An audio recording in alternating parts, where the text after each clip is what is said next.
Welcome back, friends. Welcome back to another edition of Asia Pacific Perspective. Of course, I'm your host, James Corbett of CorbettReport.com, and today we're joined, as always, by our good friend Brock West there on the other side of the Asia Pacific region, keeping a tab on all of the things floating across the Asia Pacific newswires at AP Perspective. Brock, always good to have this little chat and to catch up on everything that's going on in our neck of the woods, so thanks for coming back on.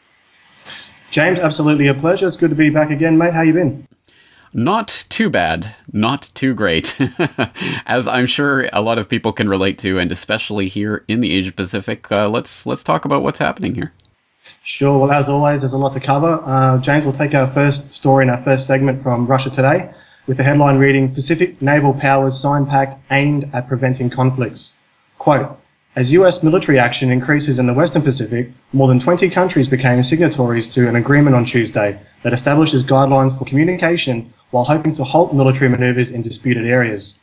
More than 20 countries from the Western Pacific region unanimously signed up to the non-binding framework, including China, Japan, the Philippines, and Malaysia. A draft of the document, obtained by Reuters, is described as a handbook for maneuvers and communication when naval ships and aircraft from the signing countries encounter each other unexpectedly. The agreement comes amid heightened naval activity in the region, largely due to a change in US defense policy that now focuses greater attention on the Pacific Ocean. James, I get asked this question the most, and that is, how likely is a war to break out between US and China, or Japan and China, or Australia and Indonesia? And my answer usually is always the same. The potential for a conflict is definitely there. And steadily increasing, as we've been reporting here on Asia Pacific Perspective for the last 15 months. But in my opinion, there is no real benefit for either side to become the catalyst just yet. All these players in this Asia pivot game of chess, if you want to call it that, are still moving their theoretical military pieces into play, if you will. And that's why I think that something like this non-binding Sea Pact has been agreed upon. So on the surface, it can be seen as a positive step, and sure, it is. But for me, it's just a means to an end for all the players in the game to keep advancing and increasing their forces without going past that point of return. Now, the question is, where is that point of return? And that remains to be seen. James? I think you're exactly right about that. I was looking at this story, and yes, it is not exactly a groundbreaking treaty that's been signed here. It's non-binding, as you mentioned, and it really only relates to signals passed between ships. I mean, this has nothing to do with the territorial disputes in the South China Sea, which we've been covering and which has definitely been a flashpoint. But having said that, it is, at the very least, it's one of the first signs I've seen in the entire time we've been covering this issue of any sort of step back away from that brink, rather than a step towards it. So at least from that perspective, it's somewhat hopeful. And I agree with your analysis. I think that ultimately I don't think anyone wants a hot war at this point.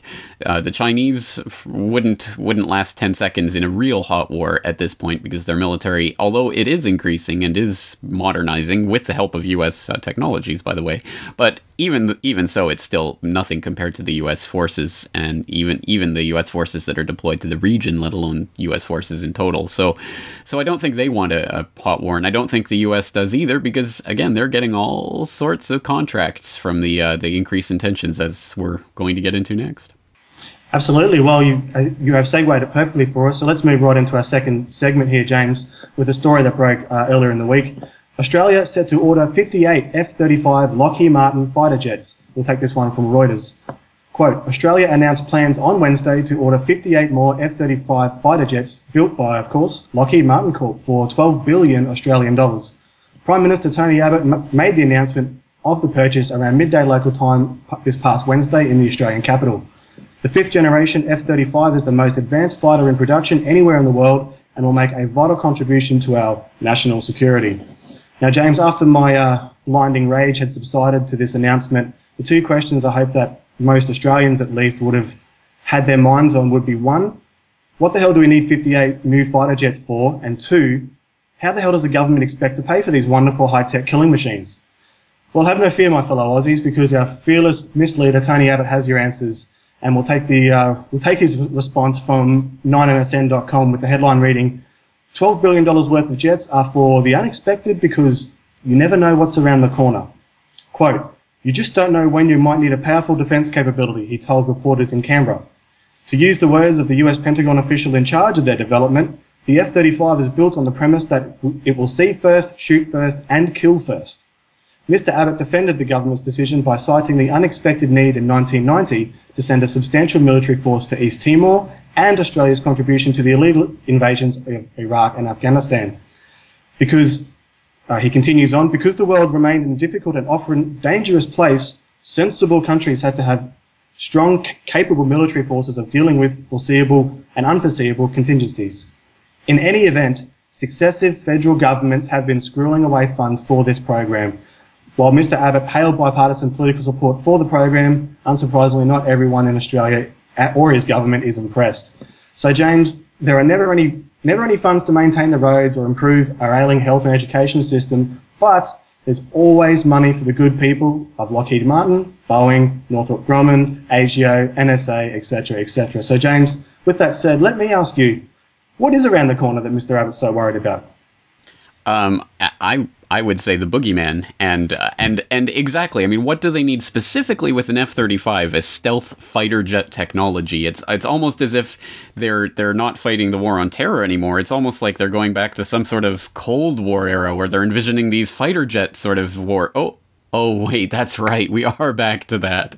Oh, they're just flipping the page on the script a couple pages back so that they can go back to the old Cold War era technologies. And so here we are. Now they're envisioning fighter jets as being the core part of their defense now. Ridiculous. It's ridiculous. And one of the ridiculous things about this, I mean, not only the $12 billion that Australia is committing to this, but think from the American side, the F-35 has been one of the biggest boondoggles in the history of military technologies, vastly behind schedule, vastly over budget. Each single jet costs $90 million. The U.S. Air Force committed back in 2011 to buy 2,443 of them for a grand total of $382 billion, and the Government Accountability Office back in 2011 was estimating that that would cost over $650 billion to maintain that fleet of fighters, bringing the grand total of the U.S. F-35 project to over $1 trillion, which the Atlantic back in 2011 had a headline that's pretty apropos. The F-35, a weapon that costs more than Australia. It's more than the Australian GDP that they've committed to the F-35 program. And again, when was the last time fighter jets were being used in some sort of hot war situation? Oh wait, that's right, never. I mean, this is just ridiculous that they're committing this type of resources to it. But of course, it's not about military, it's not about defense, it's not about safety, it's not about security, it's not about defending human rights of people around the world or any of this crap that they put on top of it. It is about the money, and it is about diverting it to Lockheed Martin and the other insider globalist companies. That's all it's about, and anything else on top of it is pretense and political bunk. And so you have the Abbotts of the world coming out as the smiling face of the people of Australia who are so committed to this, when of course, as you say, the average Australian probably doesn't see the need for this in the first place. Yeah, and exactly right. And I mean, one of the most telling points in that article was that the successive federal governments have been squirreling away these funds, so hiding these funds and just keeping away in the vaults of the Parliament House or wherever, or in offshore banks or wherever, but and all the while there's been talks and rumblings of UK-style austerity measures to be brought in if Australia can't get its debt under control. James, just quickly before we move on, also some related military manoeuvre updates, which we will of course put in the show notes for the audience to go out and do their own research and look into further. Asian region bucks global military spending decline, as we've just demonstrated there. Japan expands army footprint for the first time in 40 years. And finally, South Korea claims North Korea is about to conduct another nuclear test, while a US think tank says it's unlikely. So, James, for our third and final segment, we've all heard of local politics, national politics, but one lesser used, and I would argue most influential, is the pipeline politics. And I know this is something you've gone into great detail of. So, however, this story is about to show that these pipeline politics can transcend all other ideological, financial, political, and cultural differences. And we'll take this story from naturalgasasia.com. In order to facilitate construction of a gas pipeline to South Korea, Russia has agreed to write off almost $10 billion, about 90%, of North Korea's Soviet-era debt, reports news agency Reuters. On Friday, the State Duma lower house ratified the 2012 agreement to write off the bulk of North Korea's debt, which stood at $10.96 billion. As per the report, the rest of the debt, 1.09 billion rather, would be redeemed during the next 20 years to be paid in equal installments every 6 months. Gazprom has been planning to build a gas pipeline to South Korea via North Korea, which would carry 10 billion cubic meters of gas per year. Meanwhile, Russia has been trying to diversify its energy sales to Asia away from Europe. Moscow aims to reach a deal to supply gas to China after decades of talk this May. James, you and many others in the independent media have gone to great works exposing the pipeline politics underlying the Ukrainian situation right now, but I'd love to hear your thoughts on this interesting development.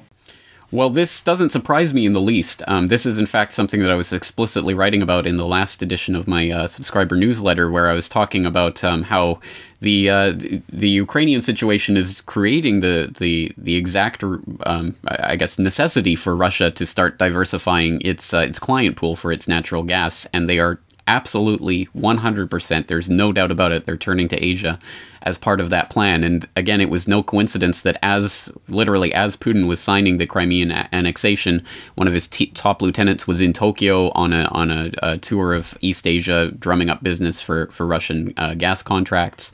We saw the purchase of Kyrgyzgas recently by Gazprom for $1. They're taking that over and completely modernizing it and reforming the company.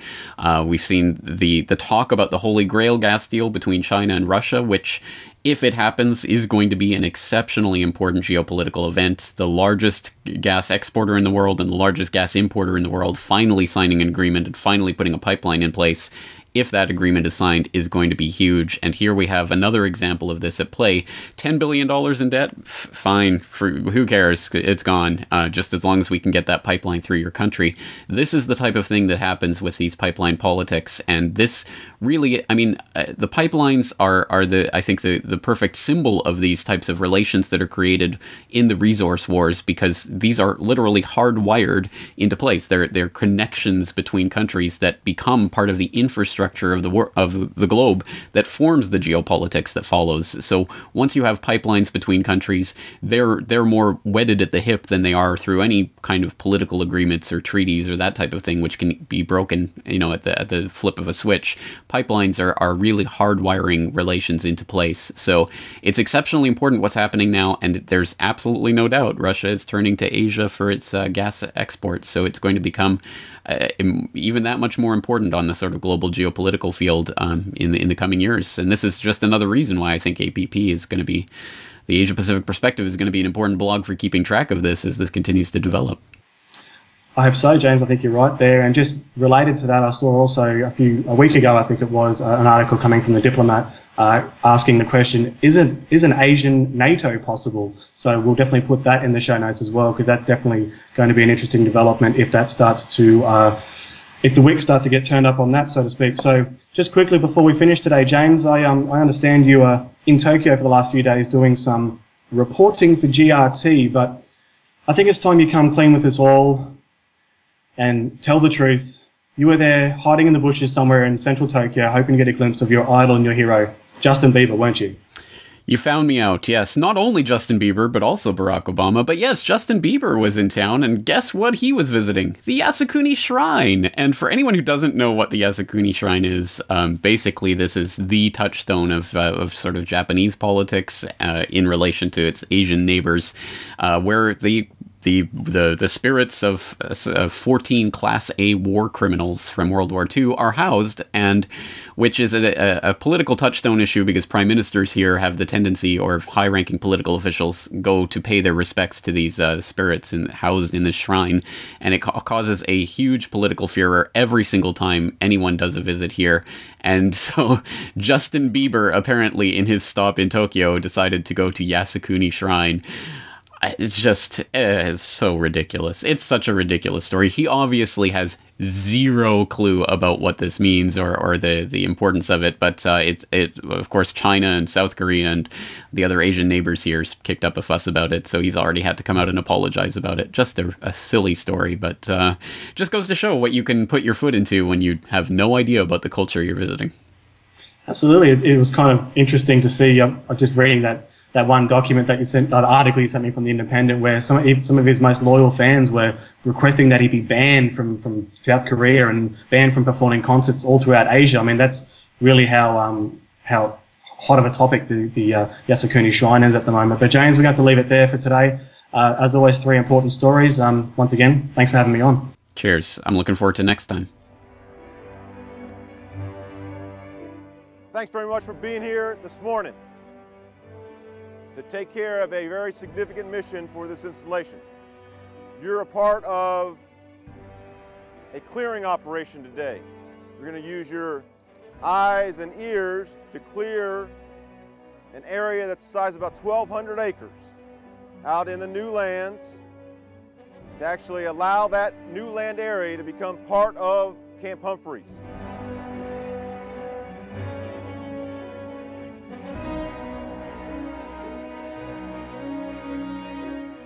Glad to be here as we open up Camp Humphreys and we double the size of the installation. So we're adding about 1,200 acres today as we move the fence line. The effort by the soldiers and civilians on the ground today is to secure each of these projects that are ongoing in what we call the new lands area. So in 1,200 acres that we're absorbing onto the installation, soldiers are out there to check every location where we may have somebody that isn't supposed to be here. So they're out there checking all ID cards, going through each of the pieces and parts of the installation, even in the new construction that you see going on behind me in the one-stop area, but as well on the contractor side for all these temporary facilities that are out there as well. So much of the infrastructure here just today, it's a big challenge, but thankful very much for the support from MCOM Pacific and from 8th Army to give some additional resources very soon to bring some of these facilities online in the third and fourth quarter of this year and then going into first quarter of next year. So without that support, this would have been a significant challenge for us. This time next year, we're actually going to add another 1,200 acres on top of it. So by the time we get done here at Camp Humphreys, we're going to have about 3,600 acres. Current size of Camp Humphreys, even with the airfield out there, is just about 1,200 acres, where we've got even some of the new construction going on interior to that. So the one stop right behind me right now is a tremendous facility that's going in. You can see that the facade is almost done on this building. We think that this time next year, for all the soldiers, families coming on to Camp Humphreys, they'll be able to use this facility, the new one-stop building. So it is massive in scale and size to what we currently have on Camp Humphreys. So it's coming soon to a town near you, right here at Camp Humphreys, this one-stop building.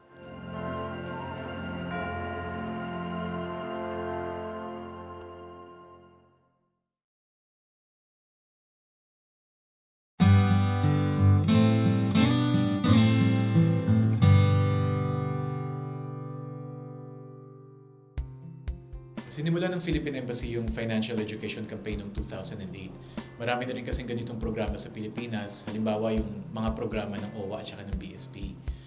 Ang ginagawa namin, kapag linggo, doon kami nagbibigay ng seminar sa community. Tapos so far naman maganda yung nakuha naming feedback kasi as it turns out, marami palang Pilipino, pare-pareho din sila ng istorya. Tapos ang ginagawa namin sa seminar, nagbibigay din kami ng atensyon doon sa aspeto ng kultura at sa aspeto ng values reorientation. Kasi ang tingin namin, bago natin pag-usapan ang franchising, ang negosyo, ang business opportunities in the Philippines, kailangan pag-usapan muna natin ang financial management. Kasi kahit meron akong naipong pampundar sa negosyo, kung kulang naman ako sa kakayahang humawak ng pera, baka sa kalaluan, bumagsak din yung naipundar ko.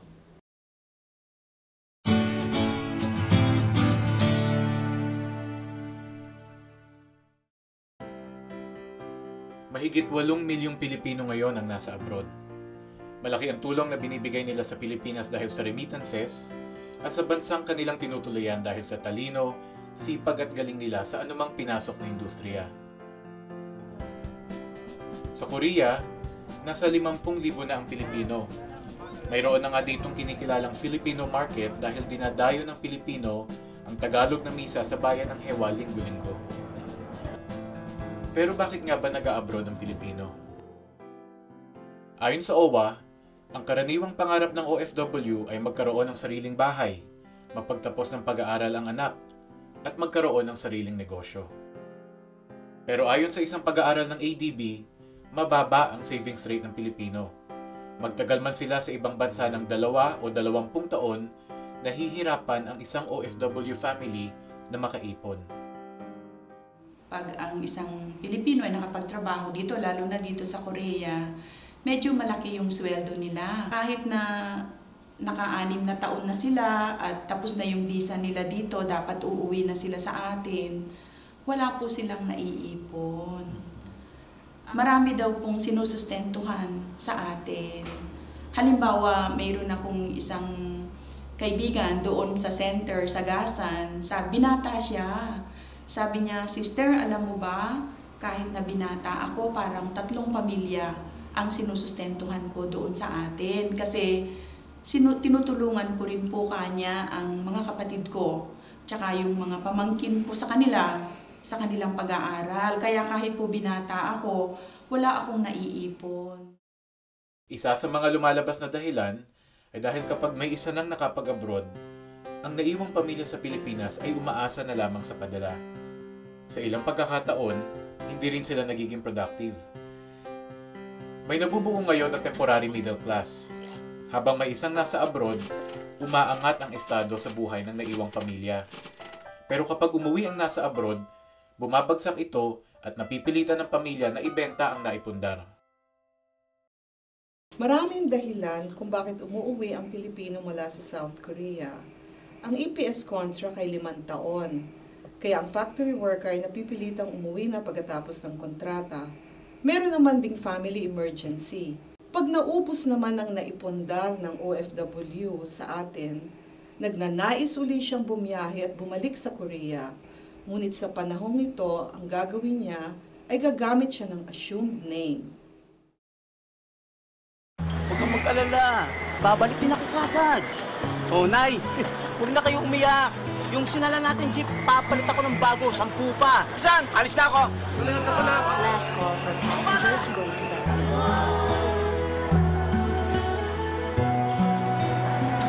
Si Albert na yan, hindi ka na po. Albert? Ang peking passport, problema ang dulot. Ang paggamit ng assumed name ay labag sa batas sa Pilipinas at dito sa South Korea. Kaya ang solusyon sa problemang ito ay makipagkita agad sa embahada para kayo matulungan. Ang isang OFW, meron 2 mundong nabubuo. Ang una, yung kanyang mundo sa kanyang pamilya sa Pilipinas. Kasi nandun yung nararamdaman niya yung guilt feeling sa kanyang paglayo, sa kanyang mga mahal sa buhay. Kaya upang maibsan yung kanyang guilt feelings na yon, ang lahat ng mga pangangailangan ng kanyang mga pamilya ay kanyang ibinibigay. At bilang OFW naman, ang kanyang mundo dito sa Korea ay nandun yung kanyang kalungkutan. At upang maibsan din yung kanyang kalungkutan, siya ay naghahanap ng sabihin na natin isang ate o kaya isang kuya upang sa ganun ay makaramay niya sa kanyang kalungkutan. At ito nga ay nagre-resulta dun sa talamak ng kaalaman ng lahat na yung tinatawag na kopol-kopolan. Sa Pilipinas naman, hindi maiiwasang maugnay ang pag-OFW sa pera. Sa kultura pa man din ng Pilipinas, ang definisyon natin ng tagumpay ay ang mismong pag-abroad. Kapag nakapag-abroad ka na, matagumpay ka na. Kapag hindi ka nakapagbigay, mayabang ka. Ang tamang pag-iisip ay ganito. Ang pag-abroad ay isa sa maraming daan tungo sa tagumpay. Kung hindi maayos ang financial management ng OFW at ng pamilya niya, nabubuo ang sitwasyon na laging kulang ang padala at hindi pwedeng bumalik sa Pilipinas ang OFW dahil siya lang ang pinagmumulan ng pera. Kung walang financial management, may hirapan pa rin ang isang nakapag-abroad na. Minsan nga po yung iba, kahit na pwede na silang magbakasyon, sabi nila, ayaw po naming magbakasyon. Sabi, bakit? Kasi po magastos. Kasi po, pag umuwi ka, nagbakasyon ka, akala kasi ng marami doon sa atin, marami kang dalang pera. So lahat po halos naghihintay ng pasalubong. Kaya nga po minsan hindi na namin tinatapos yung bawat 3 linggong bakasyon namin, bumabalik na kami kaagad dahil wala na po kaming pera. Ang pagtatrabaho, saan man, ay pansamantala lamang. Kailangang isipin din ang pagre-retiro. At dapat din pagplanuhan sa pamamagitan ng pag-iipon ang mga hindi inaasahang bagay. May mga pangyayari sa buhay ng isang OFW na hindi niya inaasahan at mayroon din mga kaganapan na wala siyang kontrol o hindi niya hawak. Ang isang halimbawa rito ay ang exchange rate. Matatandaan natin na noong 2008 ay nagkaroon ng global financial crisis. Dahil sa pangyayaring ito ay maraming OFWs ang naapektuhan o na-displace. Dito sa Korea ay halos nangalahati ang remittance na ipinadala ng ating mga kababayang Pilipino sa Pilipinas sapagkat humina ang Korean won. Noong 2009, meron po tayong bagong batas na ipinasa na nagpapalawak sa mandatory coverage ng membership ng Pag-ibig Fund. So kahit po ang mga OFWs ay ngayon ay mandatorily covered na. So hinihikayat ko po ang lahat ng aking kababayan na nandyan sa South Korea. Kaya po kami nagtayo ng desk office ay para mapalapit sa inyo ang benefits ng Pag-ibig Fund. Monthly contribution po natin ay 100 pesos lang, and yan po ay savings natin na after the membership period of 20 years, yan po ay pwedeng withdrawin. So wag na tayong manghinayang sapagkat ito ay ating pera na impok and that we can withdraw after the membership period. Now during the time that it is with Pag-ibig Fund, it also earns dividends, and for the last 5 years, our average dividend rate is 4.5%, which is up to 4 times higher than the interest rate in commercial banks. Now, in times of calamities, we also have calamity loan. That is, you can borrow 80% of your savings, payable also in 2 years. Kagaya po nung mga kababayan natin who suffered the tsunami in Japan and who suffered in the conflicts in the Middle East, ang Pag-ibig Fund po came up with programs on housing loan amortization at saka we gave them the option to withdraw their savings because Pag-ibig Fund wanted to help them in times of crisis. So, housing loan, multipurpose loan, calamity loan, and then savings, all these benefits are yours if you become Pag-ibig Fund members. Mahalaga ang insurance tulad ng pagmemiyembro sa OWA. Pwede mo siyang ihalin tulad sa bahay. Ayaw nating masunog ang bahay. Kapag hindi ito nasunog at hindi mo nagamit ang binayad mo sa insurance, kahit papaano ay naging panatag ang inyong loob. Kapag kasi nasunog ito at wala kang insurance, mawawalan ka ng tuluyan ng bahay. Gusto mo bang makasiguro? Magpamiyembro ka sa OWA. Maraming benepisyo ang makukuha mo at ng iyong pamilya. Tulad ng insurance. Pag may insurance, panatag ang loob mo. Pangalawa, may scholarship program. Pag nag-qualify ang bata, makakatanggap siya ng 30,000 pesos per semester na allowance hanggang sa makatapos siya ng kolehiyo. Marami ng librong naisulat tungkol sa financial management. Kadalasan, 3 ang sinasabing daan tungo sa pag-asenso. Ang pagpaplano, ang pag-iimpok, at ang pag-iinvest.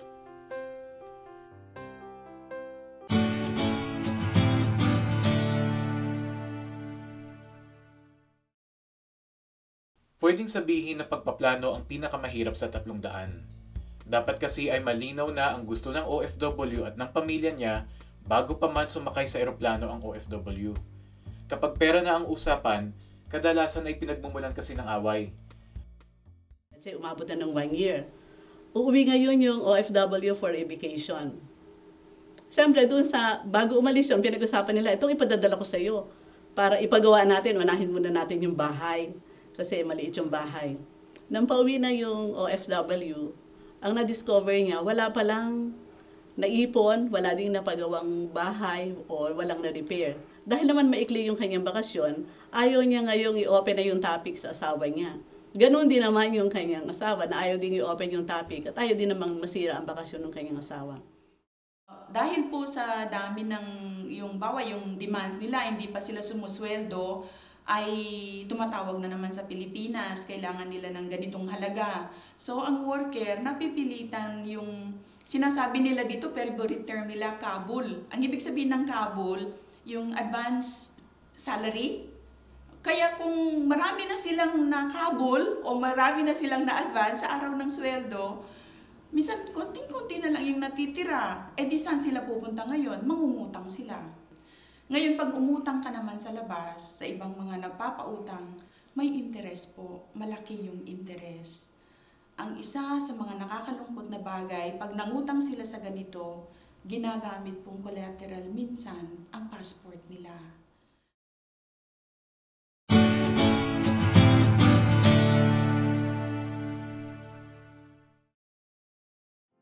Ang laging pagsasabukas ng pag-iipon ay isang dahilan din kung bakit hindi nakakaipon ang isang Pilipino. Pwedeng sabihin ng tao na, mag-iipon ako sa isang buwan. Mag-iipon ako sa isang taon.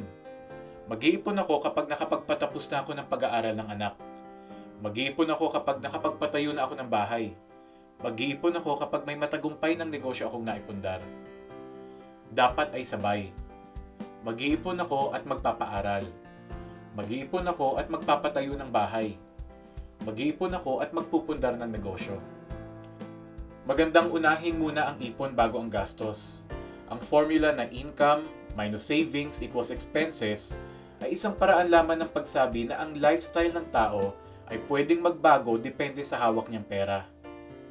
Ang isang bank manager sa Pilipinas, halimbawa, pwede siyang kumita ng 35,000 pesos buwan-buwan.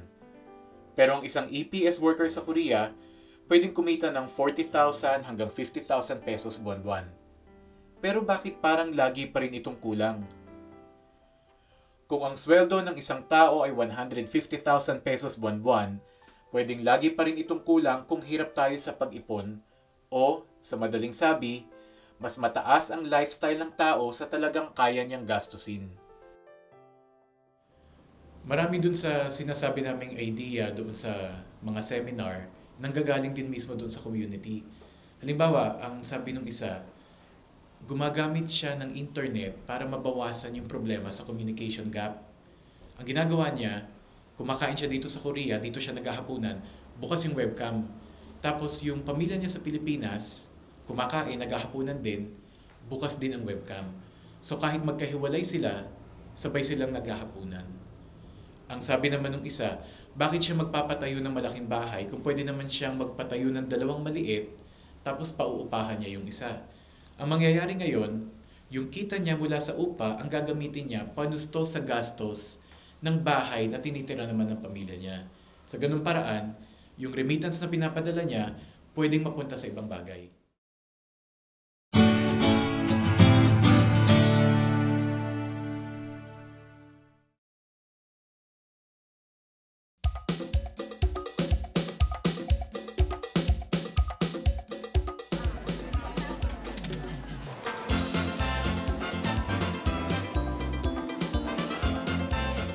Karamihan sa mga overseas Filipinos o OFs ay nangangarap magtayo ng matagumpay na negosyo. Kada alis ko, ang iniisip ko lagi noon kung paano ko invest yung pera ko. Naranasan ko magtayo ng ibang negosyo, naranasan ko magtindahan. Kaso hindi namin hilig yung sari-sari store. Kailangan talaga sa pagnegosyo yung hilig mo muna. Sa mungkahi ng misis niya, pinasok ni Ricardo ang fitness center business. Pero habang nagpapatayo ng gym, kinapos sila sa pondo. Nag-start kami sa 500,000 noon. Hindi tatakbo yun kasi kami pa magpaparenovate lahat. Yung license, yung mga starting ng bayad mo sa upa. Hanggang sa pumapadaan ako sa OWA na nagbibigay pala sila ng loan. Nag-start ako na makaloan sa kanila.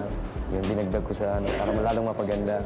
Ang maganda pong balita sa akin ngayon, yung 1 billion fund ng OWA ay dinoble ng tig 500,000 o $500,000 each from Land Bank and PBB, kaya magiging 2 billion peso po yung pondo, you can borrow from 300,000 pesos to 2 million pesos at 7.5% interest per annum, no collateral, payable in 5 years with grace period of 2 years.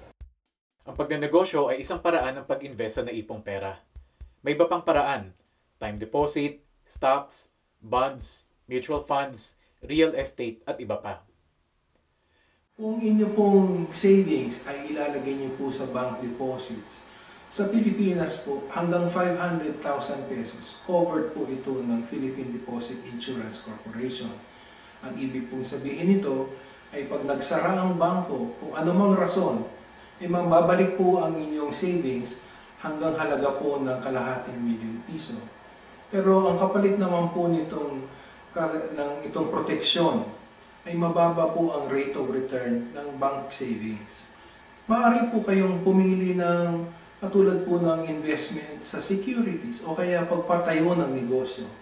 Pero sa securities po at pagpapatayo ng negosyo, pwede po kayong kumita at pwede po kayong malugi. Ang ibig po sabihin ng pwedeng kumita at pwedeng malugi ay meron po tang karagdagang risk. At kung kumita, ay thank you na lang po. Pero pag nalugi po tayo, ang ating pong pinaghirapan ng mahabang panahon ay mawawala. Tulad ng nasabi, sigurado ka na makukuha mo ang deposito sa bangko hanggang kalahating milyong piso. Pero mababa din ang interes. Sa negosyo naman, pwedeng malaki ang kita. Pero kapag nalugi, malaki rin ang lugi. Ito ang low risk, low return, high risk, high return. Mas malaki ang risk at posibleng kita sa bonds, stocks at pagnenegosyo. Dapat din ay mag-ingat sa mga scam. May mga nabibiktima na kasi matapos pangakuan ng low risk, high return. Kapag may nagsabing ang 10 piso mo ngayon ay garantisadong 100 piso na bukas, mag-ingat ka, baka scam ang pinapasok mo at sayang ang pinag-ipunan ng matagal na panahon. Ano-ano ang dapat isipin bago magsimula ng negosyo? Una, siguraduhing handa na ang sarili at ang pamilya sa pagkatalo. Kung hindi pa kaya ang risk, huwag munang magnegosyo o iasa ang buong kabuhayan sa sapalaran. Ikalawa, importante ang financial management. May pamahunan man, baka humina rin ang negosyo kung kulang pa ang kakayahan na magpaikot ng pera. Ikatlo, pumili ng negosyo na gusto at paniniwalaan ninyo ang produkto. Huwag lang makiuso. Kung 4 na ang sari-sari store sa kalye, baka magandang iba naman ang pasukin. Ika-4, mag-isip kung paano maiiba ang produkto. Halimbawa, magandang manaliksik at maghanap ng produkto o teknolohiya sa Korea na maaaring kumita at gamitin sa Pilipinas. Ika-5, maraming mapagkukunan ng training o kurso sa entrepreneurship, maging sa Pilipinas man o sa Korea. Sa Pilipinas, nariyan ang mga paaralan at iba pang private institutions. May libre rin na training sa mga ahensya tulad ng OWA at Bangko Sentral. Sa Korea, narito naman ang Seoul Global Business Center na tumutulong sa mga foreigner na magsimula ng negosyo sa Korea, mula pagpili ng negosyo hanggang registration at pagpapatakbo. Nagbibigay din sila ng pansamantalang opisina sa mga bagong bukas na negosyo. Ilan lamang ito sa mga dapat isaalang-alang bago pumili ng negosyo. Ang importante, dapat ay magkatulong ang OFW at ang pamilya niya sa Pilipinas. Pinag-aralan na ng Department of Trade and Industry ang advantages ng bawat probinsya. Dito nabuo ang konsepto ng One Town, One Product.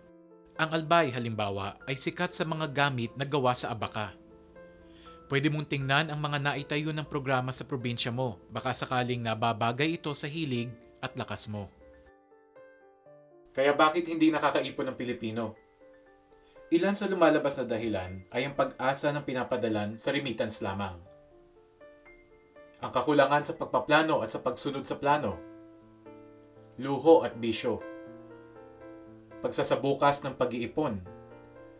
At pagpili ng investment na hindi tugma sa kakayahan o kagustuhan ng OFW o ng pamilya. Kaya ang ating gobyerno kasama ng Philippine Embassy dito sa Korea, under the leadership of Ambassador Luis Cruz, ay nagbibigay ng mga financial learning programs para sa inyo at sa inyong pamilya. The commitment and the effort to save, invest, and grow your money should come from both of you, the overseas Filipino and the members of your family back home. Makakasa kayo sa aming full support sa pagbibigay ng financial education sa inyo. At mayroon nga akong isang concrete na case na isa siyang TNT. Ngayon 17 years na siya dito. Pero noong bago dumating itong seminar ninyong, itong financial education na ito, wala siyang naiipon. Pero alam niyo po ba, in more than 2 years, ngayon ang kanyang ipon, almost 12 million won na siya. So, posible po, ito'y isang concrete na example na makaipon ang isang OFW kung talagang pagsisikapan lamang. Upang masiguro natin ang tagumpay, kailangang isaloob at isaalang-alang ang ilang mga bagay. Una, hindi sapat ang kumita ng pera. Importante ang financial management.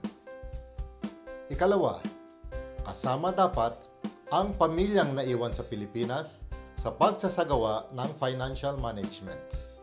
Mas magiging epektibo ang pagpaplano, pag-iipon at pag-i-invest kung ginagawa ito ng sabay ng OFW at ng kanyang pamilya sa Pilipinas. Ikatlo, maraming programang makatutulong sa mga Pilipino na handa nang mag-invest. Nakapaloob sa mga programang ito ang pagbibigay diin sa iba't ibang konsepto tulad ng low risk, low return, high risk, high return, kahandaan sa pagnenegosyo at iba pa. Katuwang ng mga Pilipino sa South Korea, ang Philippine Embassy para masiguro na magiging makabuluhan ang pananatili ninyo sa South Korea. Bukas po ang aming tanggapan sa pagtulong sa inyong lahat. Marami pong salamat. Para sa karagdagang pang impormasyon, maaaring kumonsulta sa mga sumusunod na ahensya.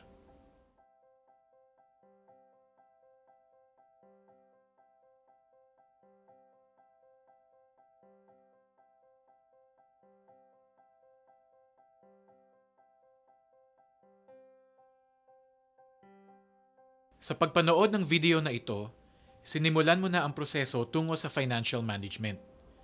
Tulad ng ibang skill o talento, nangangailangan ito ng pagsasanay at mapapalawig pa ng pag-aaral. Sa ngalan ng Philippine Embassy dito sa South Korea, maraming salamat at naway maging matagumpay ang resulta ng ating pag-abroad.